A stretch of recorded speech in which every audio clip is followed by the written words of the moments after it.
All right, we are back with round 11. And SCG, in SCG fashion, is keeping things moving, getting this tournament done with. And I'm very happy to be joined with one of the best in the business, Woo, who's going to call in this match with us. How are you doing today? I'm good. How's it going? Yep. So if you live under a rock, or don't watch YouTube, Swoo, Woo is one of the best in the business and a great player. I think you played Denver, right? And I did, yeah. got to game 2. What do you think of Richmond so far? What do you think of the meta? While I update the overlay here, what we got going on. Well, it's definitely more open than it was when Django was around. Say that. From what I saw, looks like 5 or 6 decks that really really did well. Like they really overperformed their day 1 percentages, and then you get like some rogue decks sneaking in, which is a good sign. Yeah, and I have a great graphic for that, but it's true that both Quinlan and Kira overperformed, actually. Han Green, Sabine, and Cad, all of those converted more than their base percentage suggested they should. So those 5 decks really are kind of pillars, I think. But you still see some other things sneak in there. And like an Iden right here, right? Like you got one Iden snuck into this, and here they are, round 11. Yep. And Iden Data Vault, I mean, it's a little bit different than a Kira deck, which also did very well. What do you think the pressure points are for the match? This is Benji Wood playing Iden. Well, for this particular matchup, I mean, it likely plays pretty similarly to a Kira deck, except that, you're going to have a more difficult time navigating the earlier turns because Kira's flip puts so much more pressure on like the Han flip turn as well, right? She can trade with basically anything in play. It makes playing things like the Kira unit or any like 3-power unit on the Han side a little more tricky because Kira can just free kill it and then kind of hostage their leader. It makes those barrages from ground to space so much more impactful. But what Iden is going to bring is just way more healing, right? Like, there's no question about that. Iden, over a course of the game, can heal you double-digit life sometimes. And also provide a pretty safe target for overall barrage, something that sometimes Kira can't, right? Han here has blue leader. You flip and they have a blue leader, you might not be able to save a barrage because that you get ambushed. Well, Iden has a shield. There's basically nothing a Han deck's ever going to be able to do to like one shot an Iden here. So in that sense, there's some benefit, right? But she comes out a turn later, and that can be really difficult because Han is going to be playing like a 7 resource card before Iden even deploys sometimes. Yeah, so this is a matchup that we saw set 1. Both of them are set 1 leaders. I mean, in large part, and maybe due to you, I mean, Kira has displaced a lot of Iden decks, but Benji's showing it still can be done. Yeah, I mean, and we saw like Kira probably had the biggest breakout out of any deck. It started at like 3.5% of the field and ended up 14% of day 2. That's like an absolutely extraordinary conversion rate. But it's not the only way, I guess, to play blue green. I think it's probably the best way, but it's not the only way. And, yeah. And we see like Entrench's main deck from this Iden because they're gonna have a little bit more difficulty engaging with their leader early on, so they need a little more ways to kind of like stall out. And one of the things Stork said, was that a competitive team with lots of good players that plays a deck can skew results, right? And there's a lot of KTOD on a Kira list. So, I mean, that matters. Well, too. Yeah, but only one from the testing team ran into the top 64. There were like, I don't know how 9 Kiras that made day 2. So right. I don't know if it's just a testing team bias. I think a lot of people, either independently or with other groups, were able to identify that she was pretty well positioned. And I think Han is also fantastically positioned.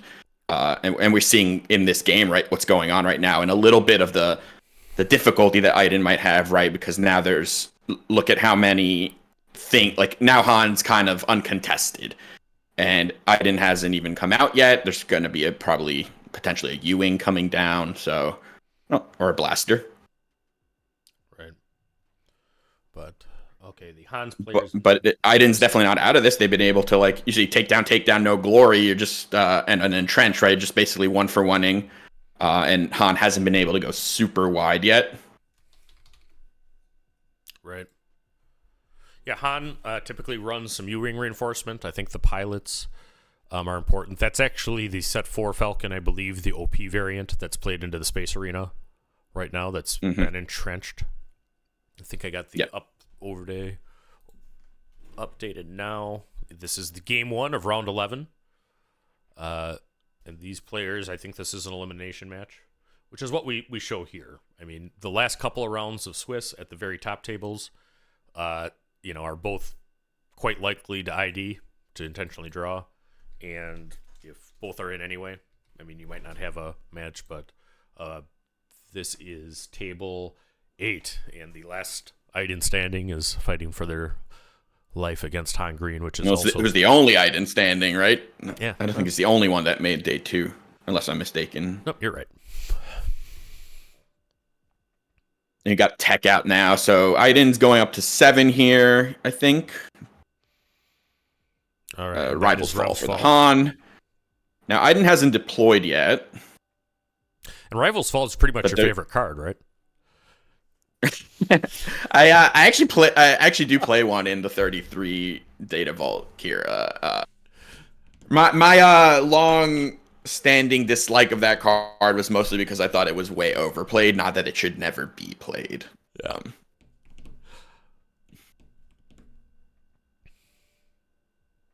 We got tech here, and then it's Kira. Always right. That's Akira. I believe that's Akira. Yeah, Kira being played from the tech. Right. So he's writing down the cards, which is a good thing to do. That he has. That's an Annihilator. I believe that's Prestige Annihilator is what that is. A main deck Annihilator. Yeah. And it's an Annihilator, yeah. Yeah. I mean, and that's a power. The Dark Side Lieutenant, Charlton, and a Vanquish. Executor looks similar, but Annihilator is better. So that's the one I expected. Yeah, we'll just assume it's Annihilator because Executor is not really a card. All right. Iden deploys. All right, Iden finally coming out. See, no, I don't dislike Iden's position right now. I mean, there is a tech out that doesn't look to be in danger currently, at least this turn. But only 14 damage on Iden's base. There's no super laser blast for Iden, which could hurt here. I mean, they might draw it, but a blaster can finish off this Iden. I wonder if Iden's going to sequence all the way to Annihilator before putting anything in the space arena with that entrenched Falcon. Because if it can annihilate the Falcon, it actually gets rid of quite a few cards of Han's deck, probably. Yeah. And you get to see the deck. If you haven't played Annihilator in person, you actually get to look through the opponent's deck, right? All right, 5. That's an ambushing blue leader. Yep. So I think now you almost certainly need to find a way to get rid of this tech or you're going to get buried in card advantage. Right. But there's not a clean way to deal one unless they're playing Death Troopers. You might just see a removal for the tech or they drew a make an opening off the turn. So that was actually the cleanest, probably one of the cleanest things they could have drawn to finish off that tech. Yeah, and I think it's a testament to how strong tech is and how strong Benji considered tech to be that, I mean, the Iden attack went into it, even though it didn't kill it, and lost the shield, so the blue leader was able to get it. Yeah, it's just a blue-green villain deck can get buried in card advantage by a Han deck because of you being home one and tech. So, they're 2-for-1, usually big ships, and then the ambush units like Vader and Maul. But we're not seeing Vader and Maul yet, which probably would have been the cleanest way to interact with this board. But and one of your testing team you definitely can't have to. Oh, go ahead. Yeah, one of your testing team members, Alex the Greatest, is running Han at the event. and he's currently on table 2. Yeah, and he's X1 right now, I believe. Right. So he's playing Mephisto, which makes me sad. He's playing Cad Bane. Yep. Yeah, so I think Han is fantastic. It's such a powerful deck. It like does 2 things, right? It's can pressure you as an aggro deck. It's actually like wild to me that it's a faster aggro deck than Sabine, but it can also beat control decks on turn 15, which maybe is not exactly where we love it, but it can pull in both directions, which is crazy. Do you have a Han Green on your Patreon in the decklist channel? It's soon. It's just gonna be probably a team sponsored one, like Alex after the event or something. I mean, I've been testing it with him a lot, just but I keep more things there that are things that I'm like more focused on, and you can find a lot of Han Greens in a lot of places, so it's not something that I've even been asked a lot about specifically there. And I liked seeing the turret hit your channel last week or whatever that was. Yeah, I hope he gets some help next set. You'd have to think he will with the set and what little we know about it already, with Force becoming a thing. Turret's an excellent Force synergy deck. So you see the Avenger coming out now, and like Avenger I haven't found to be amazing against Han Green just because of like how much they can flood the board. But it's certainly good here. Like the board's pretty clean. Iden's life pool is pretty stable right now at only 17. Like worst case scenario here would probably be something like Ewing into Waylay. Like if he has both of those cards, I think he could play both of that. And that would be probably pretty devastating. Unless, of course, Iden has a super laser blast to follow up that turn. Right. But with Avenger out, there's an Annihilator in 2 turns, potentially. This is like where Iden's trying to turn that corner. And a great play I think Tyler made, too. It was Avenger came out, he sacked the Falcon. He knew and wrote down that Annihilator existed, in the hand. So I think Han probably does not want Falcon to be what's annihilated. Yeah, there's also just like no way he would have sacked the Kira when the Falcon was entrenched, right? Like he was like, you're not gonna keep an entrenched unit. So he's able to push 5 there and then play another tech. So like Avenger, and like if he hits a barrage here, Han's gonna be in trouble, right? He's gonna kill both ground units. But and he can still. If he doesn't have barrage here, he can still body blow the Falcon, right? Without dying because of. He can attack into the Falcon, but then this Falcon just sacks itself, right? So 22 damage. It still keeps 2 units on the ground. Tyler needs to do 11. Well, probably a little more because of Iden, but we'll see. Yeah, right. Not a lot does 11 in 1 action. Now, Tyler's not played a Ewing this game, but if Tech doesn't die on this action, he has like a 13 card hand all of a sudden. So, yep.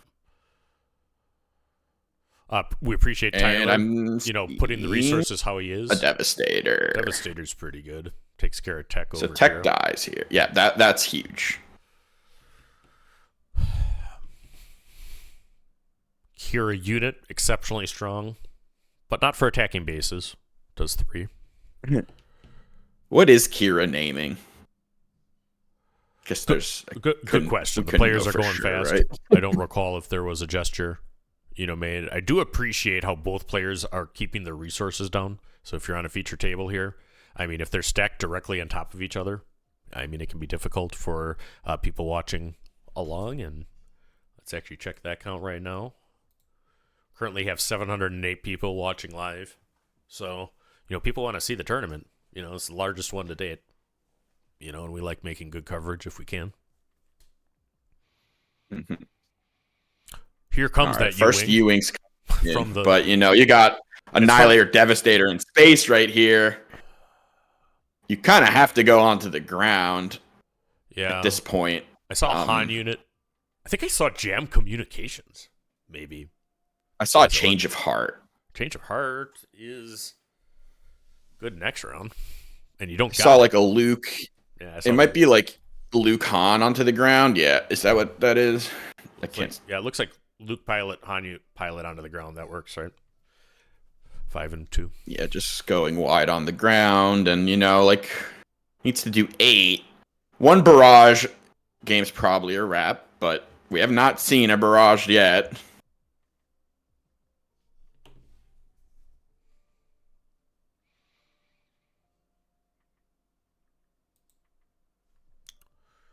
Try to get that graphic I want to get set up for when we have a break.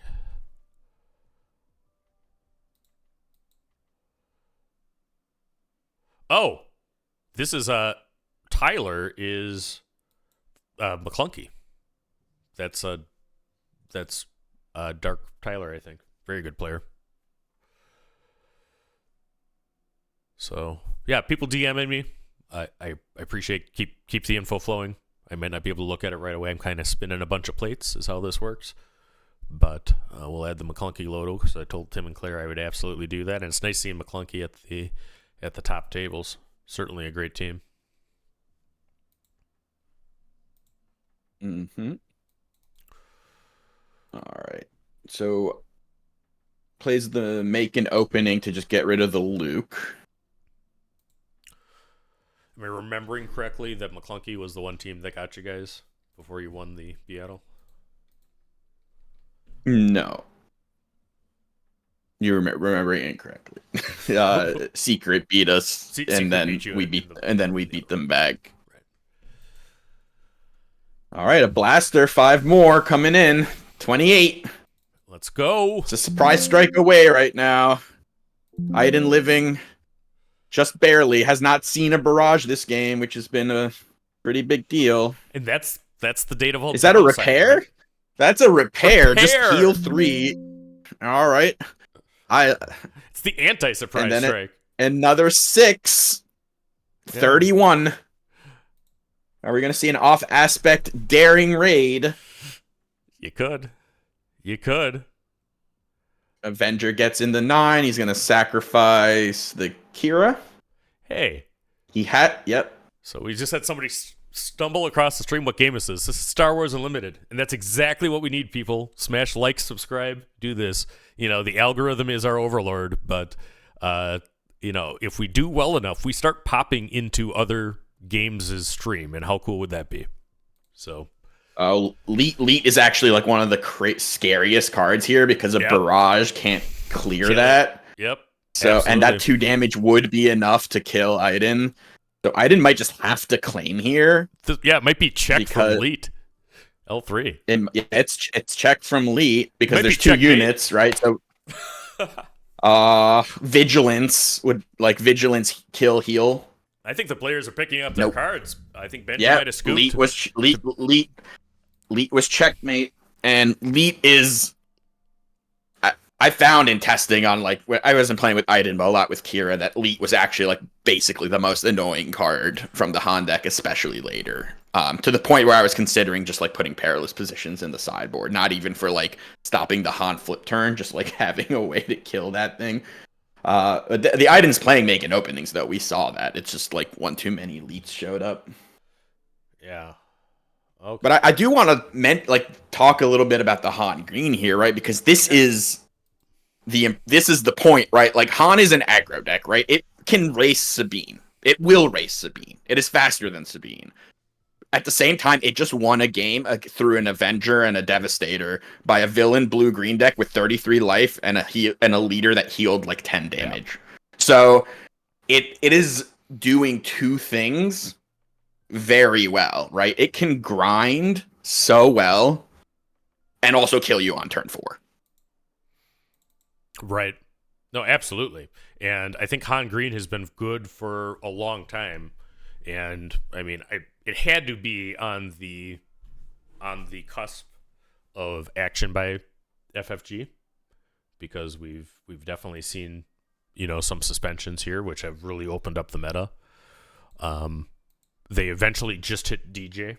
So DJ no longer exists in Han Green, but still a very powerful deck, and now leaning more into pilots. I mean, I was telling people, the pilot stuff has made it much faster, right? Yep. And I was telling people that were Quinlan players is, I would be main decking Fangs if I was playing Richmond, in large part because, I know like Sunny D and Alex are running Han Green, but Tyler from McClunky is absolutely as much a threat and a world-class player as well. And, got it there. I'm looking Han Green had a great day. I'm looking for... It wasn't actually played that much. Its day 1% was not very high, only like 7% of the field. I expected a little more, although basically all the top decks were hovering between like 7 and 10%. So it looks like it looks like we had a lot of like random show up, but then if you look at that chart at the left there, right, like Quinlan starts at 9%, converts at 17%. Kira starts at 4%, converts at 13%. Han overconverts, Sabine overconverts, Cad Bane overconverts, right? So these are decks that didn't show up in huge numbers and then all overperformed those numbers, and they really are kind of the pillars. And I'm actually getting one of those charts up. He's still sidebirding here. We're not going to miss any gameplay, but let's transition to this. This is a chart that a guy named Cynical made from there. I'm going to hide both of our cameras right now to look at this. But this actually shows the representation percentage against the top 64 percentage. So, yeah, you listed off the 5 decks. Yeah, I was listening. Yeah, sorry. I thought it was already on the screen because I saw it. Yep. So this is it. And, shout out to these guys that are making this. What Jonathan Fisher is doing right now with tools for coverage with the API from Melee is going to be revolutionary as we go. So he's working all sorts of things. But, I mean, this is the kind of stuff that, CCG players should be looking at on what to do. And I guess your girl, Kira, looks to have the biggest shift. I'm actually even got a better... Yeah, that's a big jump from day 1 to day 2. And this is probably the thing that I think is the most indicative. Like, seeing conversion rates, because, yeah, we can look, 20 different leaders or so made day 2, right? Oh, it looks wide open.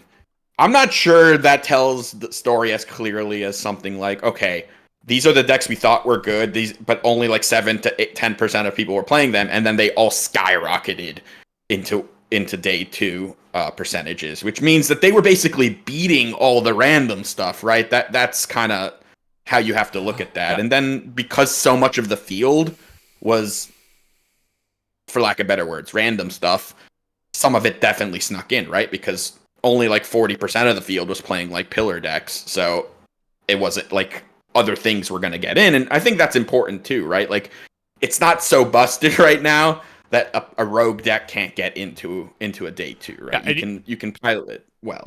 And you see here, it looks like this maybe isn't every single leader because I don't see Quinlan on here at all, but Kira had the highest shift. Han Solo Dacia Smuggler was there, but Han Solo worth the risk. Young Han, also doing very well. All right, we're getting back to gameplay here. They're cutting their decks for game 2. Round 1 went to Tyler from McClunky playing Han Green. If Tim, you're watching, if you want to send me the McClunky logo in transparent, I'm trying to find it while also calling games right now, but I want to throw that up there. Mm-hmm. Yeah, and we see that game kind of showed a little bit of the difficulty that sometimes blue-green can have in this matchup, that it has a difficult time turning the corner, right? Like, it had 2 giant Star Destroyers in play, right? But it couldn't close the gap because Han was constantly, like, never out of gas, right? Han is never out of gas because of how much smuggle it has and how many cards it has that produce multiple cards. Right. Also, to be fair, Iden did not see a Barrage, a Vader, or a Maul in that game. Now, I don't know the deck list. Maybe they're not in there. They're probably in there, but it's. I can see the deck list. I wouldn't say it anyway because we're trying to be as careful as we can about not using melee data. Yeah, of course. I just but there were multiple turns there. I was like, if he has a Barrage, it probably wraps the game because that's how you like. Absolutely, you would off of turn the corner, but it just never came down. So, and then, as you would expect, Tim is Johnny on the spot. Thanks, dude.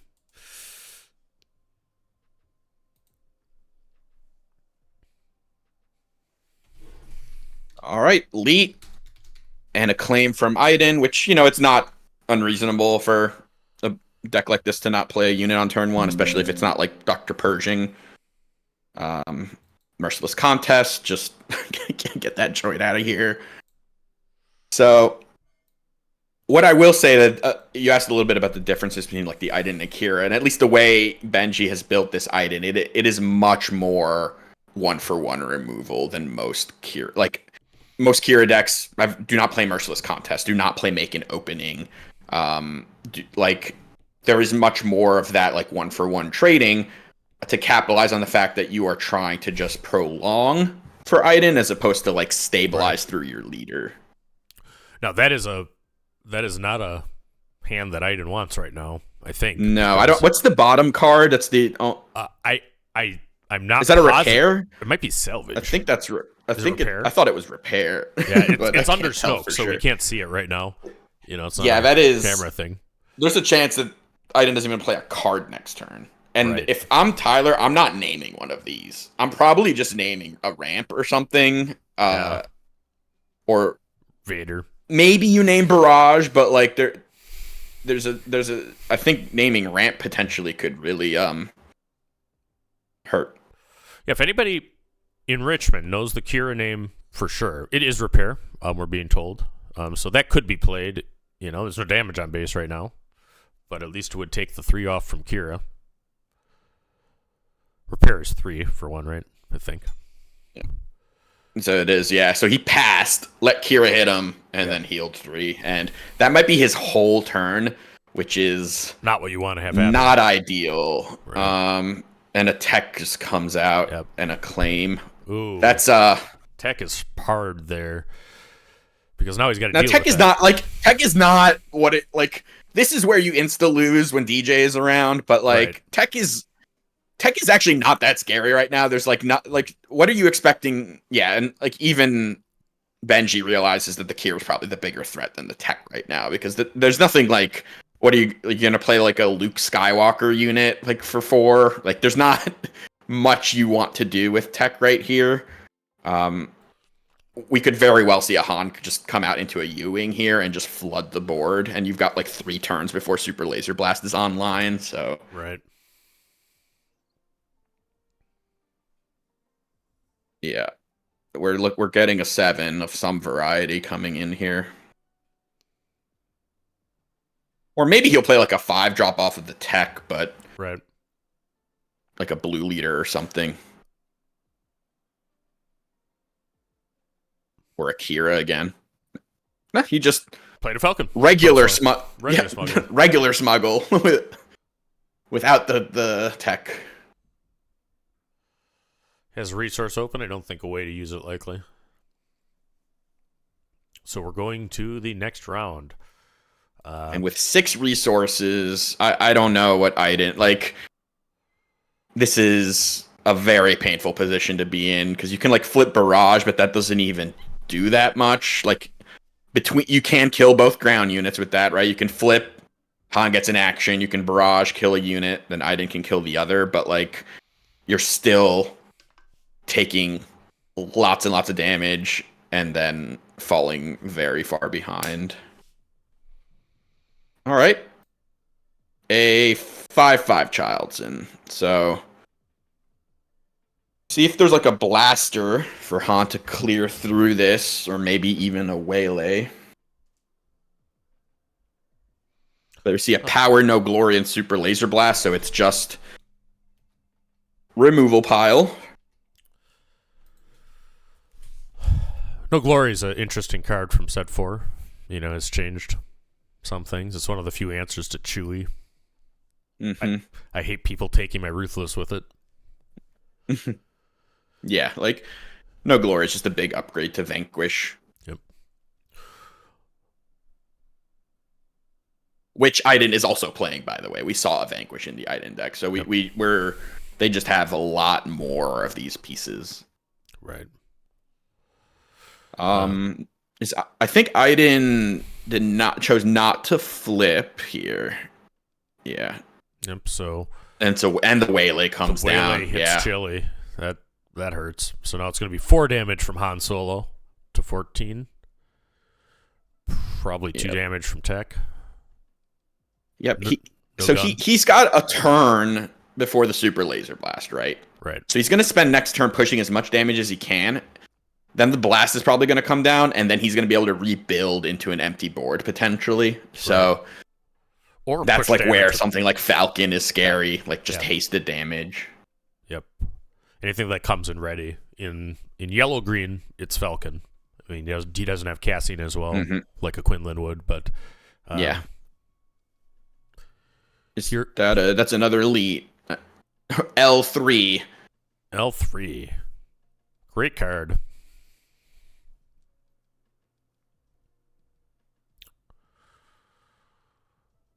That card is like one of the best 2-drops in the game. Yeah. So I'm told that bot is a term for a 2/2 shielded, which might be a reference with L3 being a droid. Yeah, I think it kind of is. And like, I don't know, Crafty Smuggler kind of looks like a droid.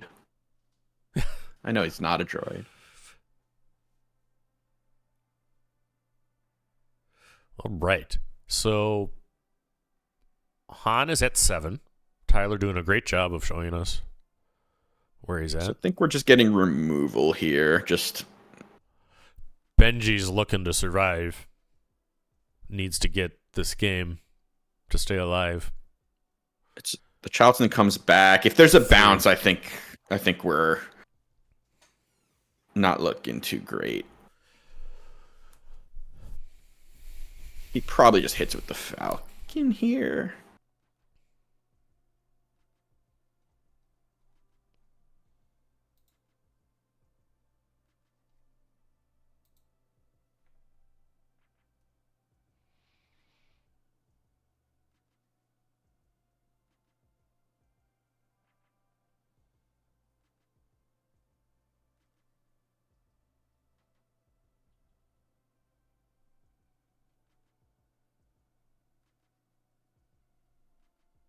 Maybe a blaster just to clear through the Childson. Yeah, so the Falcon comes in first, puts Iden at 21 damage.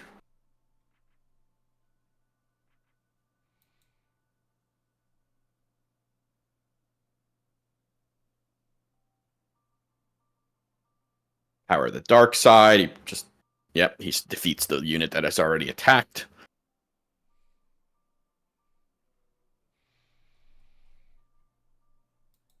I'm not sure even if Super Laser Blast is like the first thing Iden does next turn, if that'll be enough, because Han will just be able to rebuild into that board. And there's going to be so much damage on Iden by then.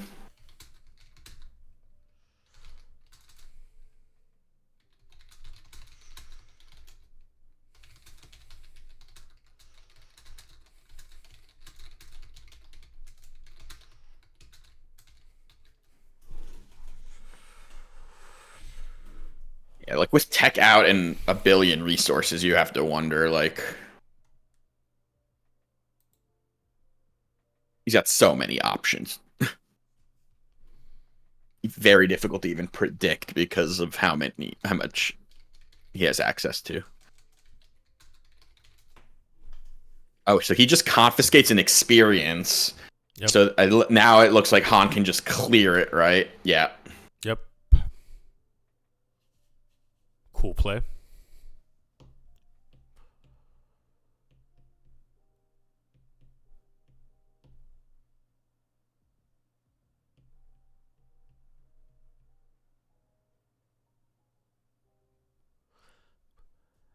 Chat says blue is unfun. Blue is control. Gotta have a control decks. Han clears Chili.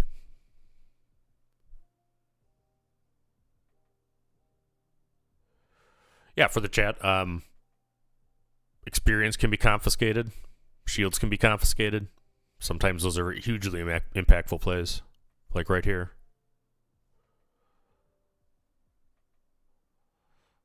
Otherwise, it probably kills tech or takes our L3's shield in addition to doing damage to Han.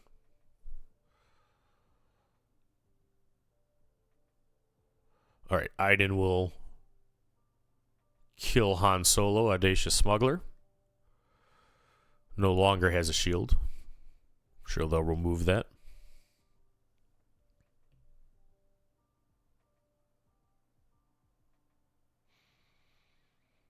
And heals 1 from the attack. Right. Yeah, Iden, when deployed, it gets infinite triggers, right? Any unit that dies on the other side allows a heal. And something like Super Laser Blast, she still sees, so you still get the heal as it happens, right?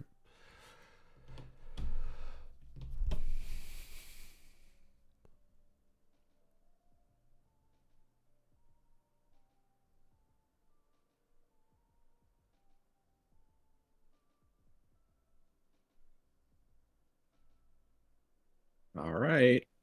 What's coming down from the Han side? Iden has no plays left for this turn, so... Looks to be coming from Smuggle, or at least he's checking. Could be like Falcon, push damage. You could always just bounce the Falcon back to dodge the Super Laser Blast with it. So, like, if he wants to push a bunch of damage, like Falcon plus something. I think Tyler from McClunky has 7 available resources. So, could be like a U-Wing from hand, or a 5. I think it's 8. No, 7, because the confiscate. Yep, he had to pay for... He paid for confiscate. All right, it's going to be Kira.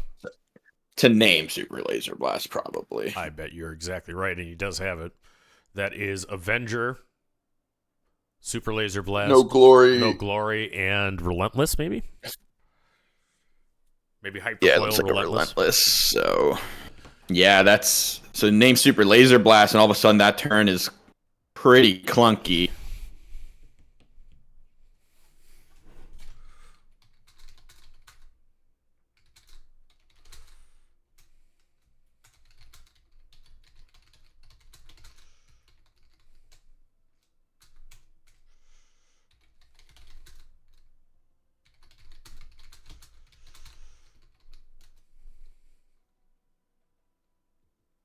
We'll say we talked a little bit about Iden versus Kira, but this deck actually looks to me much closer to a Bosk Blue deck than it does to a Kira deck. It is much more removal dense than most Kira decks are. Right. And much less units. Right. Like, we've basically only seen, Childson as a unit before capital ships. I mean, we still haven't seen a Barrage or a Vader so... It's a couple games of not having, like, the powerhouse green cards. Actually, I haven't seen Ramp either. Right? In either game? Yeah. No, and they, playing control. Now, Han puts out a lot of threats inconsistently. So, I mean, there's always a danger. Resupply gets you to bigger cards sooner, but it does nothing for your board at all. And now Han Solo has 4 damage on base, 26 to go for Iden. 26 damage on Iden's base, 5 to go for Han Solo. Can Tyler finish this off? Han Green is up 1-0 in round 11 of Swiss for the Richmond Sector Qualifier. This is essentially an elimination game. Both players are X2. No, nothing lower than X2 is going to make it, and some X2s won't, I think, from Swiss tables. I know you're better at that stuff than me. Yeah, I mean, it's impossible to predict because of draws, exactly. But, like, there is a world where some X2s miss, depending on how the draws line up. In your personal opinion, do you think all X2s should have gotten to game 2 or day 2? Yeah, I think, yes. I think that's cleaner. Like, I think... What you could do is something like top 64 or all X2s, whichever is greater, something like that, would be probably a cleaner way to kind of give a clear cutoff, because, like, missing day 2 on breakers, which is something you don't really have control over, is doesn't feel great, I guess. I mean, so is breakers are usually a feel bad kind of whenever they happen, so it's... All right, so Avenger comes down, takes care of L3 and heals 1, but If there's I believe we saw a Falcon in the resource row, which I think will end the game. Yeah, so he's looking for it. Yep. Tyler does not miss. Han Green, McClunky Gaming's Tyler, looking in good shape. Has to beat another match in round 12 to get into the top 8. Benji, I admire the Stones bringing Iden, there into it and played well throughout and showing that Villain Blue Green can be multiple forms. And I think people have been saying that for a while. A lot of times when we're giving advice, we talk about Villain Blue Green as opposed to just Kira. Kira may be the best of them. I mean, depending on what you're doing, but it can also be like Pelp. It can also be Krennic. Krennic is still relevant and has some advantages to it. So, great match for both of these players. Enjoying. I saw a resupply, by the way. I think it was on the top. So the ramp was there. We just saw 2 games without ramp getting drawn. And I think that match really demonstrates the power of Han Green and why, some very, very good players are running that today.